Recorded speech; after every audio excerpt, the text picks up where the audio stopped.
یا جو اس وقت گروپ میں جو اپوزیشن تقسیم ہوئی ہے اس کی وجوہات یہی ہیں کہ وہ کسی ایک امبریلا کے نیچے وہ بات کرنے کے لیے تیار نہیں ہے؟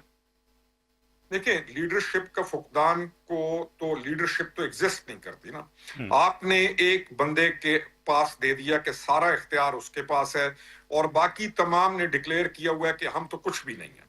تو یہ کون سے پرنسپلز کے اوپر یہ چل رہے ہیں؟ میرا اس کے اوپر تجزیہ یہ ہے کہ ان کو جہاں سے بھی ڈائریکشن آتی ہے وہ ڈائریکشن ایک آتی ہے کہ آپ نے اس تمام سسٹم کو جو پاکستان کو آپ بلڈ کر رہے ہیں یا پاکستان کو جب آپ اس کرائسس سے نکال رہے ہیں، ان کا صرف ایک موٹیو ہے کہ اس کیوس کو جس کو انہوں نے جاری کیا after vote of no confidence کے، اس کیوس کو انہوں نے جاری رکھنا ہے.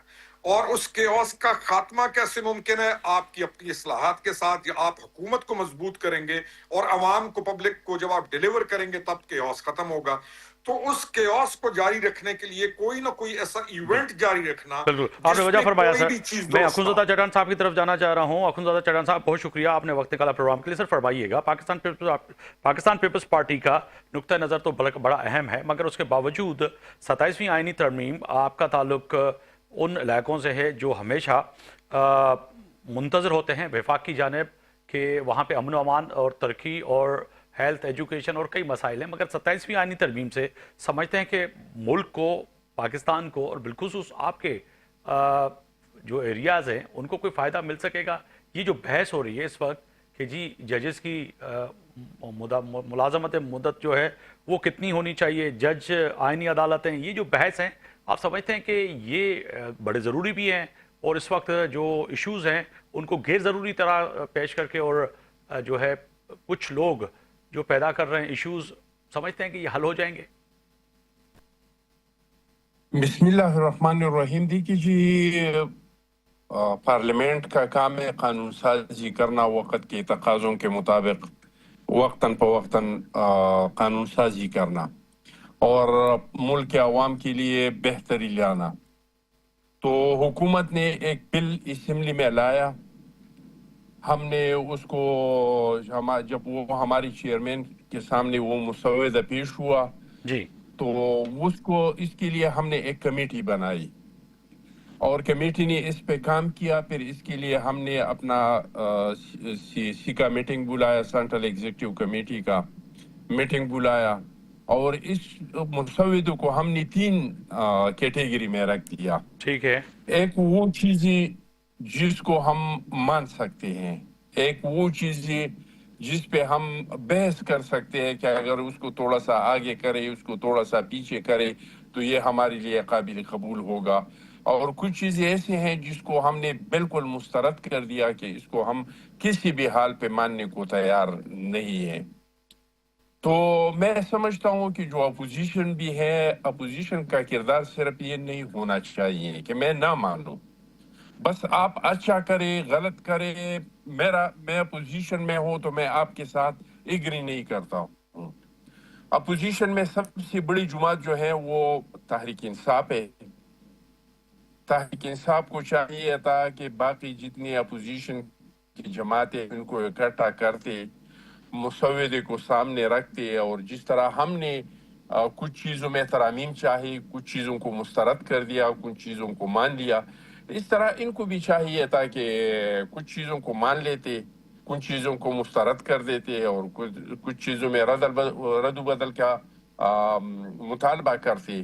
لیکن بہت بدقسمتی سے پی ٹی آئی نے وہ اپوزیشن کا جو کردار ہے وہ ادا نہیں کیا. مگر سمجھتے ہیں اخونزادہ چٹان صاحب، آپ وجہ فرما رہے ہیں کہ آپ نے کچھ چیزوں کو تسلیم کیا، مان لیا، کچھ چیزوں کو رد کر دیا، مگر آپ کو اور آپ کے یعنی کہ صدر مملکت آصف علی زرداری صاحب کو، chairman Pakistan peoples party Bilawal Bhutto کو آن بورڈ وزیر اعظم پاکستان شہباز شریف صاحب نے لے لیا. مگر اسی طرح سے اپوزیشن جو اراکین اور جو سینئر لیڈرشپ موجود ہے ان کو آن بورڈ نہیں لیا گیا. ان کا رونا تو یہی ہے کہ ہمیں بھی کہیں نہ کہیں بٹھایا جاتا ہے، بتایا جاتا ہے، ہمیں تو آخری دنوں میں اور آخری جو ہے منٹوں اور سیکنڈوں میں جو ہے مسودہ پکڑایا جاتا ہے کہ جی یہ پڑھ لیں اور یہی ہے. تو یہ سمجھتے ہیں کہ یہ بھی ایک وفاقی حکومت کی طرف سے ایک جو ہونا چاہیے تھا، آن بورڈ لینا چاہیے تھا پارلیمنٹ میں، سینٹ میں، تمام لیڈرشپ کو، وہ نہیں لیا گیا. بالکل جی آپ ٹھیک کہہ رہے ہیں، لیکن طریقہ یہ ہے کہ حکومت سب سے پہلے اپنے جو جی لوگ ہیں ان کو اعتماد میں لیتے ہیں، پھر کولیشن کو اعتماد میں لیتے ہیں، اور پھر کوشش کرتے ہیں کہ اپوزیشن کو اعتماد میں لے لے۔ جی جو حکومت ہے اس کو ہر چیز میں اور خصوصی طور پر قانون سازی میں بہت جلدی ہوتی ہے۔ حکومت کو وہ چاہیے چاہے آپ کی کہ حکومت وہ ہے اپنے ابھی، چاہے کولیشن وہ کو پی بھی ٹی آئی کی اعتماد میں حکومت ہو۔ لے لے، جی اپوزیشن کو بھی اعتماد میں لے لے، اور سول سوسائٹی کو بھی اعتماد میں لے لے، میڈیا کو بھی اعتماد میں لے لے، وکلاء برادری کو بھی اعتماد میں لے لے۔ تو یہ کمزوری ہے اس حکومت کے کہ وہ سارے کام بہت جلد باز میں کرنا چاہتے ہیں۔ میں سمجھتا ہوں کہ جلد بازی اس قوم کی ہے، جو ہماری موجودہ صورتحال ہے، امن و ٹھیک ہے امان کی صورتحال ہے، معیشت کی صورتحال ہے، ٹھیک۔ سیاسی تحقیق کی صورتحال ہے، اخذ اس میں جگان صاحب جلد ساتھ ہی رہیے بازی گا، ملک میں کے لیے احمد بہتر اویس نہیں ہے۔ صاحب ہیں رہنما پاکستان تحریک انصاف، ان کی جانب جانا چاہوں گا۔ بہت شکریہ احمد اویس صاحب، آپ نے وقت نکالا پروگرام کے لیے۔ سر فرمائیے گا کہ آرٹیکل جو ہے آئینی ترمیم جو ہے 27ویں آئینی ترمیم میں پاکستان تحریک انصاف اور آج جو لیڈرشپ ہے، اور خاص طور پہ محمود خان اچکزئی صاحب کی طرف سے اب اعلان تو کر دیا ہے کہ جی ہم احتجاج پہ جائیں گے، اور اس آئینی ترمیم جو لائی گئی ہے سرے سے اس کو ماننے کے لیے تیار نہیں ہے، اور جو ہے آپ کے کئی رہنما اور سینیٹر صاحبان بھی یہ فرما رہے ہیں کہ ایوان میں لانا چاہیے تھی، بحث کرنا چاہیے تھا۔ میرا بھی اپنے پینل کے سامنے یہی سوال تھا کہ جس طرح سے حکومتی اتحادیوں کو آن بورڈ لیا گیا، تو اسی طرح پی ٹی آئی اور اپوزیشن کو بھی لیا جاتا تو بہتر تھا۔ جی درست فرما رہے ہیں آپ۔ دیکھیے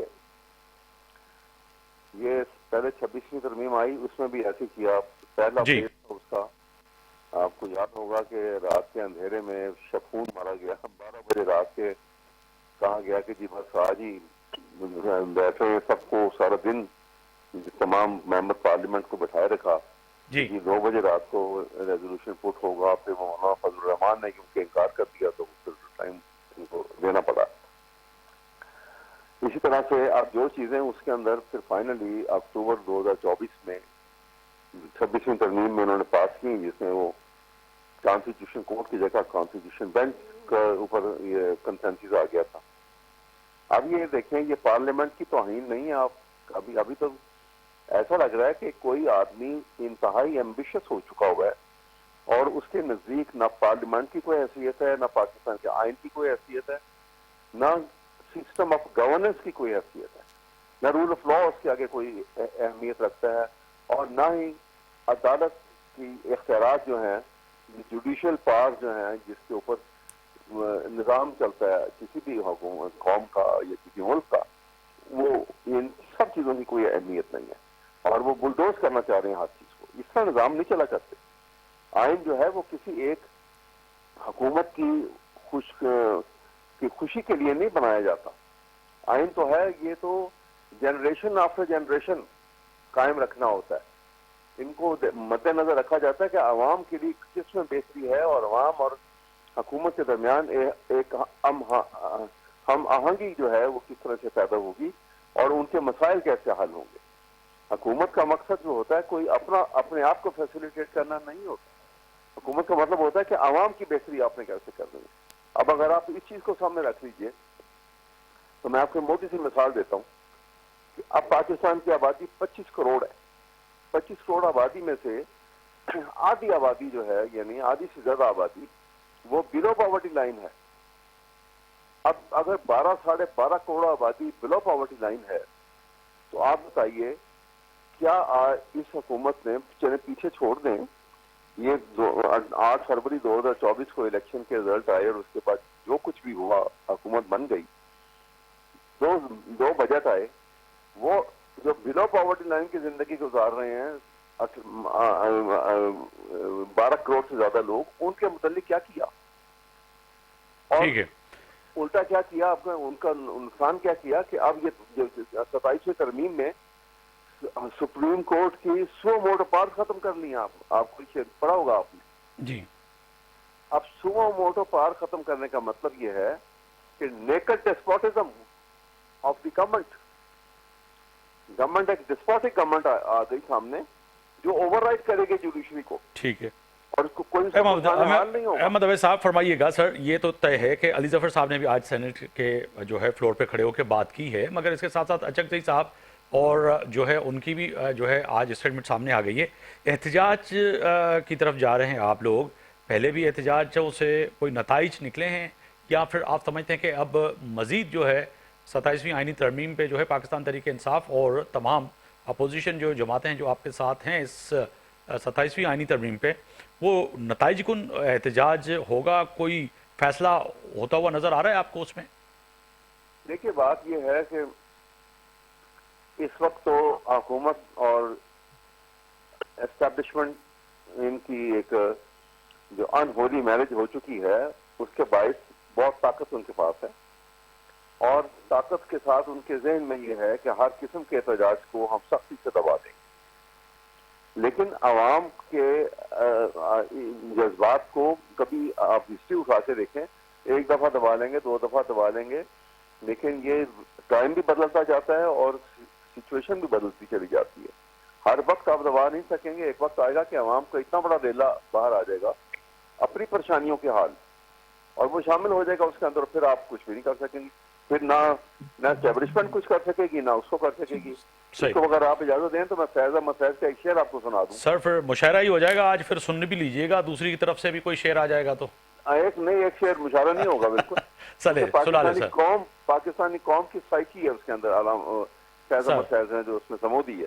وہ کہتے ہیں کہ تھے خاک راہ بھی یہ لوگ, کہرے طوفان بھی, کہا تو کیا نہ سہا اور کیا تو کیا نہ کیا. اس لیے یہ انڈر ایسٹیمیٹ سر اس شعر سے ہی جو ہے میں راجہ قمر اسلام کی طرف جانا چاہوں گا. رہنما پاکستان مسلم لیگ نون سے ہیں, شاید وہ بھی آپ کو شعر میں جواب دے دیں, اور شعر و شاعری ہے. اور آج جو ہے یہ اچھی بات ہے کہ لائٹلی موڈ میں بھی بات ہونی چاہیے, بجائے جو ہم دستوں گریبان ہوں اور ایک دوسرے پہ الزامات کی بڑھ چڑھ کریں. آپ ایک سیزنل سینئر رہنما ہیں تو یہ اچھی بات ہے. راجہ قمر اسلام صاحب بہت شکریہ وقت نکالنے کا. سر فرمائیے گا, اسٹارٹ کسی اشعار سے کریں گے یا پھر کوئی جواب دیں گے؟ اپوزیشن تو کہہ رہی ہے کہ جی ہم احتجاج کریں گے, اور اب تو فیصلہ یہ ہو گیا ہے کہ اس 27ویں آئینی ترمیم کے لیے وہ روڈوں پہ بھی آئیں گے, راستوں پہ بھی آئیں گے, احتجاج بھی کریں گے. کیسے ہینڈل کریں گے سر؟ دیکھیں, وہ پھر شعر یاد آ رہا ہے کہ گالی جو دے کے ماں کو دشمن سے داد لے, جی ایسے وطن فروش کو مر جانا چاہیے. یہ بھی کسی شاعر نے کہا تھا. اصل ایشو یہ نہیں ہے حکومت پہ اعتراض کرنا, حکومت پہ تنقید کرنا, حکومت کے کسی اقدام کو جو ہے وہ اس پہ سوال اٹھانا. یہ جمہوریت کی خوبصورتی ہے, یہ جمہوریت ہے, اور اس کے لیے پلیٹ فارمز موجود ہیں.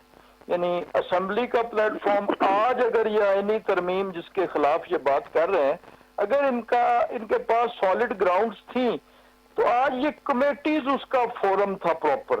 آج یہ جو ہاؤس کی کمیٹیز ہیں, سینٹ کی اسٹینڈنگ کمیٹی آن لا, جس کے یہ سپرد کیا گیا, پچھلی دفعہ ان کو شکوہ تھا کہ جناب اسٹینڈنگ کمیٹیز میں بحث نہیں ہوئی, اب اس کے سپرد کیا گیا. کل بھی اس کی میٹنگ ہوئی, آج بھی اس کی میٹنگ ہوئی, اور پھر ہاؤس میں بھی آئے گا, سینٹ میں بھی تقاریر ہوئی. ناصر عباس صاحب نے سانس پھلا کے, ان کی آواز سے زیادہ سانسوں کی آواز آ رہی تھی.